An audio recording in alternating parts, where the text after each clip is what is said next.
Today we're going to talk about dotting the I's and crossing the T's.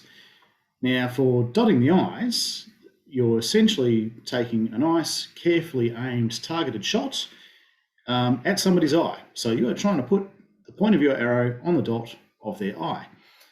And there's a particular situation where I really favour this particular kind of a shot, and that is where an enemy unit is positioned at a reasonable distance, say 40 metres away. And at that sort of a range, arrows are arcing. They're not firing flat. You will be firing your arrows well and truly above the target, and the arrow will drop down onto the target. So rather than aiming for, say, the eyes of the front rank, which is typically a row of shields, what I'm actually doing is aiming for the second or possibly even third rank fighters. And the idea here is that you want to actually drop an arrow just over the top of the helmet of someone in the front rank, such that it hits somebody in the second rank, in the helmet or possibly in the chest.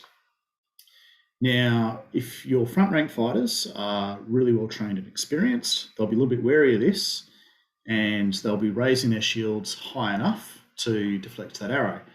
However, the usual instinctive response for most fighters is to move the shield enough to cover themselves and a little bit more. So you actually want to try and drop an arrow that's just out of harm's way, so they, move their shield up to deflect it, goes over the top of the shield. I think fantastic. I'm not hit. But you weren't trying to hit them. What you're actually aiming for is the person behind them. Now, to get this sort of a shot, you have to take careful aim. You require focus. So it's something that you have to be very conscious about what you're doing and how you're doing it. And of course, you don't want to become a target yourself while you're taking that nice, careful aim. Now, one of the advantages of this sort of a shot is that that second rank fighter is going to have their vision partially obscured by the front rank fighter. So there's a really good chance that the first they know that that arrow is coming is when they see a flash of it appearing over the top of that shield that's moved, and bang, it's hit them. So that's dotting the I's, putting that arrow right in the eye of a second or third rank fighter. Now let's discuss the concept of crossing the T's. And this is basically when you've got one target and you've got another target, and they cross in your line of sight in such a way that you could potentially be hitting either of them.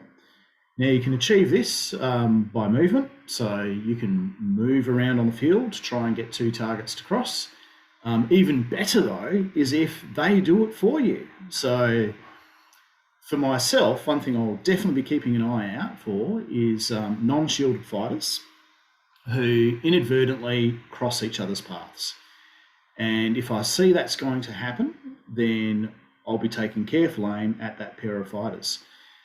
And the idea here is really quite simple, and that is that if you lose that arrow, and typically you'd aim high to the centre of mass for the front target, and if they see the arrow and get out of the way, then that's okay, because if the person behind them isn't aware that it's coming, then they, again, will probably see a glimpse of an arrow as the other person gets out of the way, and bang, they're hit. Now, for archers, this is a really important thing that you have to consider when fighting on the field, because the instinctive defensive reaction is to seek cover. And obviously, there's lots of friendly heavies around, so hiding behind a friendly heavy is a really good way to get some cover. However, if you are hiding behind an unshielded heavy fighter, then enemy archers are going to seek out that situation. Now, best case scenario, the heavy that you're seeking cover from sees the arrow coming, they get out of the way, and you get hit. Worst case scenario, they don't see the arrow coming, and they get hit, and you've just used them as a chunk of a plate of armour. So when you're ducking, dodging, and manoeuvring, be very conscious about who you're doing that around. So don't hide behind pole arms. Don't hide behind pole axe fighters. You're just going to attract a whole bunch of fire in their direction.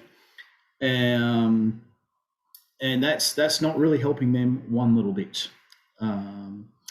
Anyway, well, thank you very much for this nice short little video.